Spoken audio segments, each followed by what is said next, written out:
I'm going to start by welcoming everyone today. I'm Michael Simonson from the Leo Beck Institute, the Director of Public Outreach and the Head of Reference.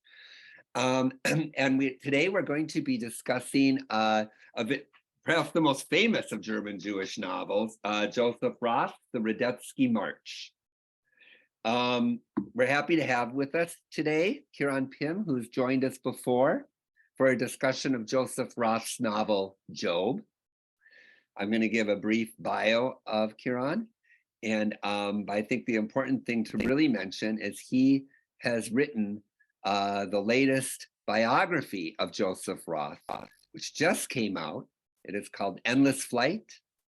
I have seen it in many bookstores as I wander around the city of New York. I read a lot of reviews, including a very nice one in the New York Times. So congratulations, Keiron, first of all, on becoming a real Roth expert, not that you weren't before. Well, thank you. So I'll introduce Keiron Pim. Like I said, his most recent work is Endless Flight, The Life of Joseph Roth, which has received a lot of very good reviews. Previously, he is the author of a critically acclaimed book, quite a different subject, Jumpin Jack Flash, David Litvinoff and the Rock'n'Roll Underworld, which was longlisted for the Gordon Byrne Prize, shortlisted in the Wales Book of the Year Awards category for creative nonfiction. And he's written articles for The Guardian, The Daily Telegraph, The Spectator, and many more. He lives in Norwich, England, and he's joining us from there. So welcome, Keiron. Michael, thank you very much for the introduction. And we'll begin, I guess I'll just, we'll begin with a presentation, which we can see right here already starting, till I so rudely interrupted it. and after that, we'll open up for discussion, just as we usually do. So Keiron, you can go ahead. Okay. Now I just need to minimize the screen sharing now because it has hide video panel, I think. Because it's obscured the talk that I was about to give. Exit full screen. Yeah, there we go. That's great. Okay. Okay. Thank you, Michael, for the introduction tonight. The Life of Joseph Roth, a book that could not have been written without the Leo Beck Institute. In part because their decision some years ago to digitally scan the whole of their collection of Roth's papers and personal effects made my research immeasurably easier, living as I do in the UK, and also because they hold many of the photographs of Roth.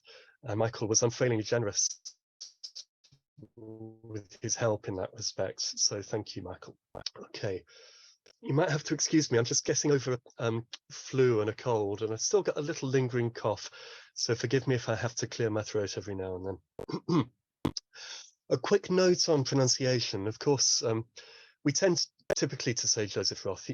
He would have pronounced it Joseph Roth, but I follow Michael Hoffman's lead, Michael Hoffman being his main translator into English over the last 30 years.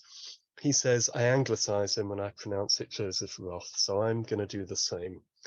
I'm going to talk a bit about the Radetzky March and a bit about Roth's life around the time when he was writing it. So I'm going to start, excuse me, I'm going to start with the latter. By the late 1920s, Roth's life was in an accelerating state of chaos. His wife, Friedel, had collapsed into severe mental illness in 1928 with what was likely schizophrenia, and she was in and out of psychiatric care.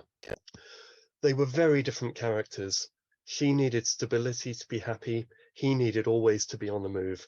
He was living in hotels out of 3 suitcases, always ready to move on. He was living a restless, anxious life in constant motion, traveling back and forth around Europe, reporting for the Frankfurter Zeitung newspaper.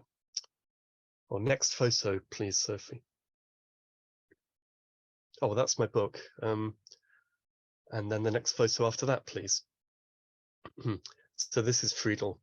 And you can see she was a beautiful, glamorous young woman who was kind of very fashion conscious, dressed in the styles of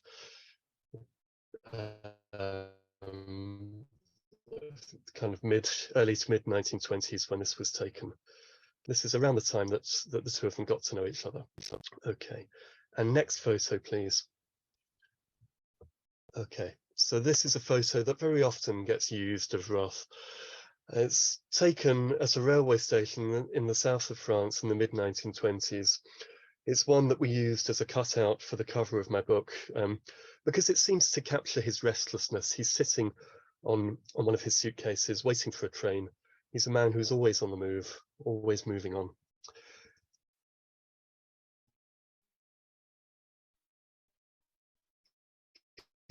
His professional life by this time was fraught, correspondent role that he thought he had been promised, and he grew angrier still a couple of years later, when he wrote a series of reports from fascist Italy, and an editor within the newspaper office censored the remarks most critical of Mussolini's regime.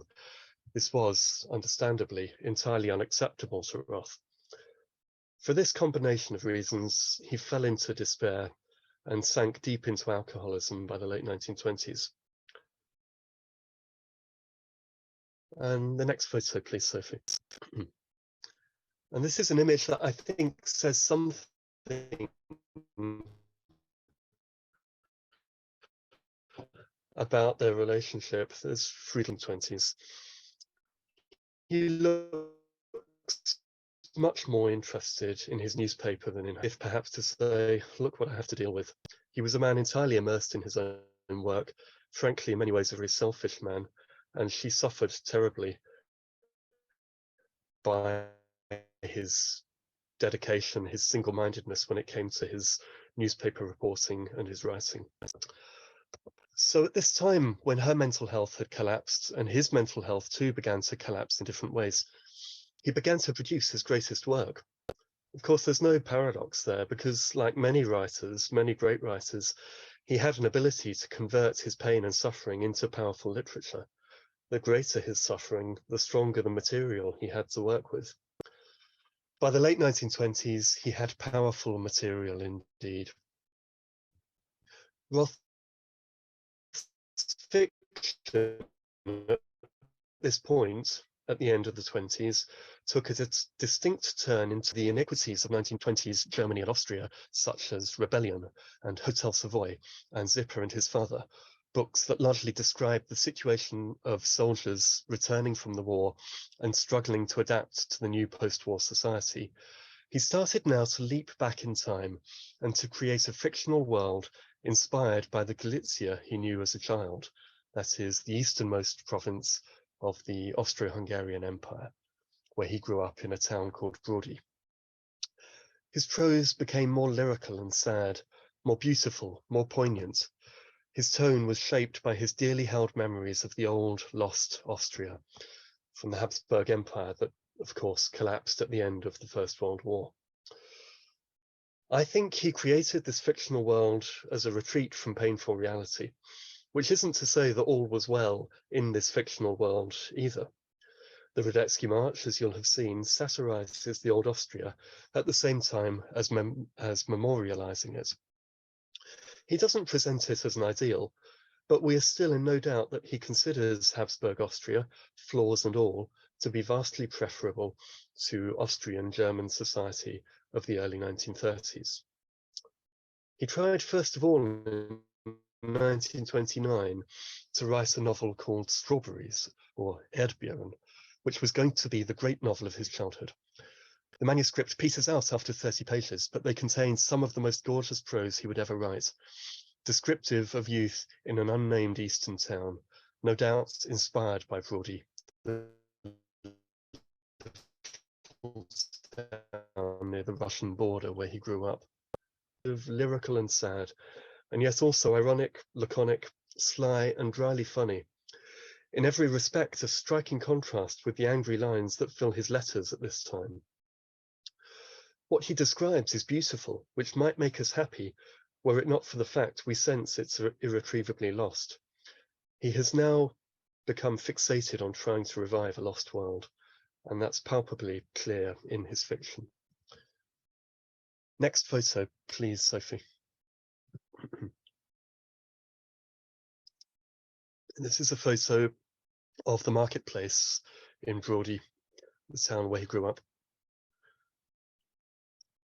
Increasingly, he starts writing about the little town, as he calls it. It has different names in different novels, but it's essentially the same place. It's in Strawberries, for example, and in the Radetzky March, and in various novels, Weights and Measures later, and in Job. It's the little town. And the little town, as he describes it in Strawberries, is home to a patrician count, roguish smugglers, market traders, and mystical Orthodox Jews, the kind of characters that Roth summoned up when telling his rapt Berlin friends tales of Brody and the East over drinks at a Kurfürstendamm cafe, and the kind of characters we see fully realized a couple of years later in the Radetzky March. He abandoned Strawberries, he would never complete it, and it hung over him for the rest of his life, the great unwritten novel that might have been the best thing he ever did. Instead, for now, he tried another route into the same territory in his 1930 novel, Job, his breakthrough book in both commercial and critical terms. It's modelled on the biblical story of the simple man whose faith God tests to breaking point. Mendel Singer, the main character, suffers a series of tragedies, but eventually he receives the miracle he has been praying for. This fixation on miracles appears throughout Roth's fiction, from his early 1920s novels such as Rebellion, right through to The Legend of the Holy Drinker, his final novella. By the time he came to write the Radetzky March, he had for some years been aghast at God's apparent indifference to suffering, his reluctance to intervene by working miracles on earth, and instead seeming content to look on at human suffering from afar, behind the stars. In the Radetzky March, there are 30 references to the stars, and it's a book of 363 pages in English translation. That is, they are mentioned every dozen pages on average. They are, he writes, so unattainably high in the sky, they glinted in the sky, and sparkled in gold and silver. They overhang the Radetzky March, as in Roth's other works, as an inescapable nightly reminder of God's unreachable distance and his indifference. As we see in the book, as Trotta and Max Dumont walk together on the night before the duel, Roth writes, "From the quiet stars came no advice." By this time, Roth was desperate in his personal life for God to intervene and enact a miracle cure that would free Friedel from her distress, which would also in turn free him from having to pay for her expensive psychiatric care. He was by now walking a tightrope under incredible pressure. The psychiatric hospital fees were falling upon him to pay. Then there's his hotel bills and his drinking. It's around this time that he started soliciting financial help from friends, which would become a dominant feature of the remaining decade of his life. In September 1930, Roth wrote to his friend, the writer Stefan Zweig, that Friedel had, quote, been taken to a sanatorium again. She'd been refusing to eat, her weight plummeted to 5 stone. She was too weak to move and had to be carried away on a stretcher to an expensive institution at Rickewinkel, a few miles west of Vienna. "All my endeavors with my wife have failed," he told Zweig. I'm exhausted, finished. A few weeks later, he wrote in similar vein to Friedel's mother, "I don't think there's anything to be done about my sadness. I'm through with life, for good. I can't wait around any more for miracles." Friedel's hospitalization was one of a series of blows that hit Roth in 1930, like an accelerated version of Mendel Singer's years of suffering in Job, only without the miracle. Some of these blows were self-inflicted. In March, while writing Job, and as her condition worsened, Roth had begun to write a novel for serialization in the conservative Münchner Neueste Nachrichten. He only took that job on this conservative newspaper because he was so desperate for money. The paper was the opposite of everything he stood for. His friend, Soma Morgenstern, in a memoir of their friendship, recalled Roth telling him that he'd forgotten this commitment in the contract he'd agreed a year earlier, until the newspaper reminded him 3 weeks before the deadline for the novel. They were contracted to pay him 20,000 marks for the book, which he could ill afford to put at risk. Never mind that he had almost no time to fulfill his side of the deal. He said he would be fine to deliver the manuscript, which is thought to have been a version of his unfinished novel Perlefter. He began to work in a frenzy, tormented by the impossible schedule he had created, and drinking still more heavily. In a moment of despair, he scrawled repeatedly on the manuscript, "Must finish novel in 3 weeks." He completed the book and hastily packaged it for delivery to Munich, not realizing that he had also scooped up that extra sheet. The editors were aghast. It was impossible, they said, to produce something so good enough so quickly. Roth, who was by now aghast at the state of German society, likely took this as further evidence of the Germans' unduly scientific approach to writing, with its instinctive fear of inspiration and genius. Still, they tore up the contract. So ended the great liberal journalist Joseph Roth's brief spell in the employ of a down-market right-wing newspaper. Excuse me.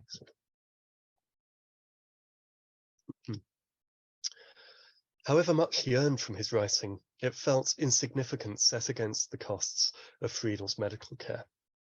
By June 1930, his publisher, Gustav Kiepenheuer, had already advanced him an immense total of 22,000 marks. It had all gone, and Roth admitted to Stefan Zweig that the publisher were rightly refusing to give him any more. He needed 2,000 marks a month, and he was earning 500. So he said, "You can imagine, I'm sitting on coals. My wife's costs are fixed. I can do nothing to reduce them. I will work to the limits of possibility, even if it kills me." And he did that, and if it didn't kill him, it drove him closer to the grave. It was in this context that he somehow produced the Radetzky March. Next photo, please, Sophie. This novel, Roth's greatest work, is an entire world in itself, a beautiful elegy for the Habsburg Austria whose demise he mourned, the flawed and poorly administered, but to his mind ultimately benign cosmopolitan empire that stitched together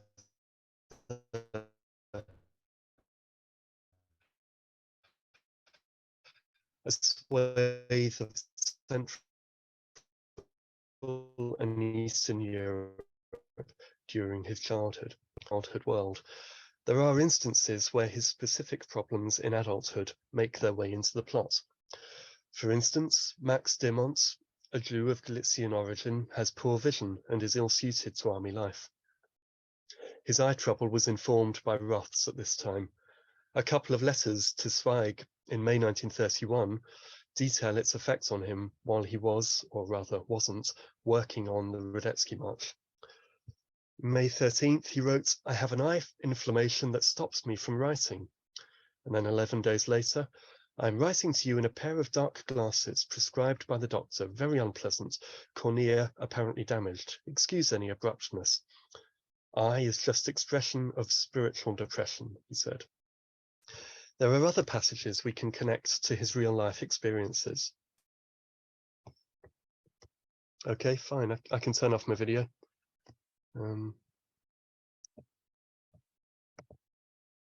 Yes, of Okay. course. Continue. Okay. There are other passages we can connect to his real life experiences. For instance, Roth grew up in Brody on a street called Goldgasse in premises owned by a military tailor. In my biography, I was delighted to be able to state for the first time the exact address where he grew up on Goldgasse, numbers 18 to 20, thanks to some research I commissioned in the Ukrainian National Archives. Now, numbers 18 to 20 were they were a military tailor, a uniform tailor, and there was a house in the courtyard behind the shop, which is where Roth lived. So he grew up seeing these soldiers coming to be fitted out in their uniforms. And as a boy, he was dazzled by these smartly dressed officers of the Austrian Imperial Army, and he carried that admiration for their finery into adult life. Sophie, next photo, please. So this is Goldgasse. This is the street that he grew up on.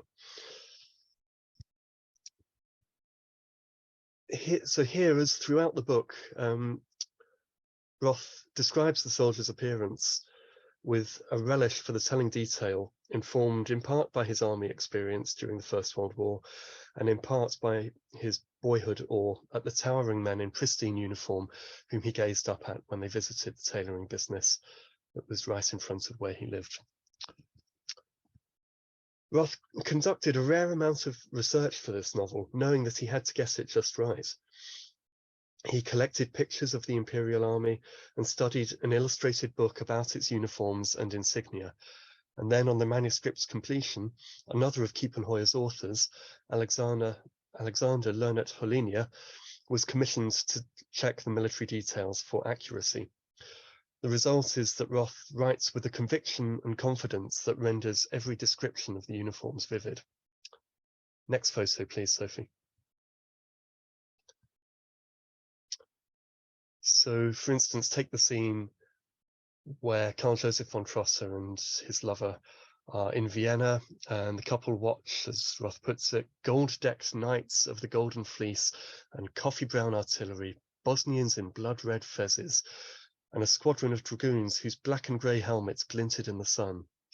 And they see the china-blue eyes of the supreme commander, Franz Joseph, which filled out with new fatherly devotion and looked out at the grandson of the hero of Solferino like a whole blue sky. Next photo, please. Oh, sorry, that photo is the barracks in Brody, and you may be able to see some of the uniformed officers with their swords and their helmets and their blue tunics. And these were the kind of people that really made an impression on him as a young boy. And we can see that in the Radetzky March. Yeah, next photo, please.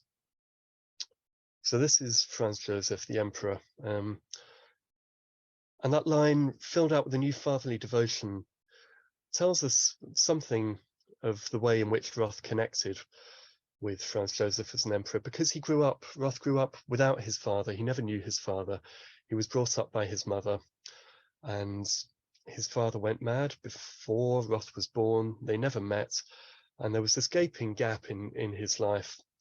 And he looked for a series of substitute father figures throughout his life, but throughout his childhood and adolescence, the great figure that acted as a kind of safe, solid paternal presence was the Emperor Franz Joseph. And you often see Roth describing him in such paternal terms. By this time, having spent 6 months in the USSR in 1926, during which he lost any of his youthful affiliation to socialism or communism, Roth had reverted to the monarchism of his youth. One reason that many Eastern Jews were well disposed towards the Emperor Franz Joseph was that he was considered a Philosemite, having repeatedly refused to appoint the anti-Semite Karl Lueger as mayor of Vienna, despite the Viennese electorate voting for him, I think, 4 times. On the 5th occasion, the Pope intervened to ensure that he was elected. And Lueger went on to be a great inspiration to Adolf Hitler. But Franz Joseph was seen as well disposed towards the Jews. The story was often told of a time when he visited a shtetl in Galicia and was greeted by a rabbi who gave a Hebrew blessing. One of the imperial party said in a stage whisper, "What's the point of that? Not a soul understands this Yiddish stuff." And he may have been correct. Franz Joseph could not comprehend a word of what had been said to him, but he looked at his underling and said, "I understand the rabbi very well." And Roth works a version of this story into the Radetzky March. Towards the end, when the emperor visits the little town to inspect the army maneuvers, and he meets the Jewish population, whose, as he puts it, long silver-white, coal-black and fire-red beards were moving in the mild autumnal breeze. The emperor overhears Captain of Horse Kornetz saying he didn't understand a syllable of what that Jew was saying, and the emperor turns to him on horseback. "Never you mind, Kornetz, he was talking to me." I mentioned that Roth was preoccupied with the catastrophic effects of the war, and that he's somewhat mocking of the old Austria in the Radetzky March. He was so traumatized by the loss of his childhood world and by the damage the war had inflicted on a whole generation of men, himself included. As far as we know, he didn't fight at the front line, but during his couple of years of serving in the army, he saw enough to traumatize him. He worked as a military journalist and censor, and he was devastated by the damage that he saw inflicted on people that he knew, friends who were killed or who were seriously injured, and the whole generation of men who returned to the cities of Austria and Germany after the war and were terribly injured by their time fighting in the war. So Roth was seriously traumatized by those experiences. However critical he was of the Habsburg Empire's failings, by the time the Radetzky March was published, he wanted to make it clear that he considered it preferable to the world that surrounded him now. Next photo, please. And this is a photo of Andrea Mangabell, who was the next serious partner in his life after his marriage ended, when Friedel went into psychiatric care, never again to be released. On the 17th of April 1932, the novel began its serialization in the Frankfurter Zeitung, where it ran until the 9th of June. Roth had his new partner, Andrea Mangabell, type up his chapters for submission to the newspaper. He wrote a foreword for his newspaper readers that clarified his affection for the lost father and fatherland that he had satirized. The Emperor and Empire had many flaws, but few compared with those of the illiberal nationalist demagoguery that was gaining control in Europe today. He wrote in this foreword, "A cruel will of history has shattered my old fatherland, the Austro-Hungarian monarchy. I loved this fatherland, which allowed me to be a patriot and a citizen of the world at the same time, an Austrian and a German among all Austrian peoples. I loved the virtues and the merits of this fatherland, and today, when it's dead and lost, I love its faults and its weaknesses. It had many of them. It has atoned for them through its death." Okay, next photo, please. The serialization began before the novel was finished, Roth explained to his friend Stefan Zweig, who we see in a photograph taken here in 1936. And he wrote to him in August 1932, after a period of silence, to explain himself. He said he'd written much of it slowly, his publisher recalled, sometimes only a single sentence a day, crafted to perfection, and then at the end he had to hurry. Andrea Mangabell said to David Bronson, Roth's first biographer, that Roth was still unsure how to end the story when he was 3/4 of the way through. In March 1932, he told his friend Félix Berthaud that he was still, quote, "working desperately on the Radetzky March. The material is too much. I am frail and unable to shape it," end quotes. To Friedrich Traugott-Gubler, one of his colleagues on the Frankfurter Zeitung, he described being immersed in the writing as, quotes, "like a mountain range in which I wander about in terror, a tricky, treacherous business. I don't even want to talk about the fact that in material terms, I'm short of practically everything. I have nothing to eat unless someone asks me out. Basically, I don't care. I've tried to take refuge in the pre-war era, but it's desperately difficult to write about when you feel the way I do about those times. I'm very much afraid I'm a bodger." And I should say that these letters are all from Michael Hoffman's translations collected in Joseph Roth, A Life in Letters, published by Granta in the UK and Norton in the USA. He missed a deadline in September 1931, completed the version for serialization, and then he made hasty changes before its publication as a book. During all this time, he neglected his correspondence. He told Zweig, when he finally wrote to him again, "I'm not sure that after such a long time, you don't have the right to set this letter aside unopened. In 4 months, this is the first week that I can draw breath. Imagine, my novel had started to run in the paper before it was even finished. And so to speak, with the hot breath of pursuing time on my neck, of course, to paralyzing effects, I had to go on writing, revise, correct, and finally put in a flimsy ending. A Hamburg book club bought the book for August, I have to correct and revise all at the same time for 8 bloody hours a day, and I'm completely enfeebled by it. My hands are still shaking. He once went on to explain that he had been staying with friends and acquaintances for months, quotes, and you know how ghastly that is for a habitual hotel dweller like me, end quotes. He was subsisting on the 5 marks a day that Kiepenheuer, his publisher, was paying him. He said, I've had to stop paying back all my most pressing debts, which made them press me all the more. There were places I couldn't even show my face.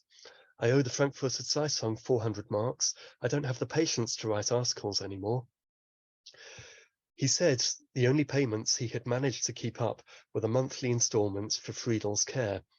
She remained in the sanatorium at Rickerwinkel. He said, Kiepenheuer can only keep going as long as its Jewish bankers stay in Germany, but everything suggests they're pulling out of Berlin. National Socialism will strike at the core of my existence. Amidst all this stress and worry, the Radetzky March shows how Roth, who was by now becoming increasingly politically conservative, was growing nostalgic for a different pace of life.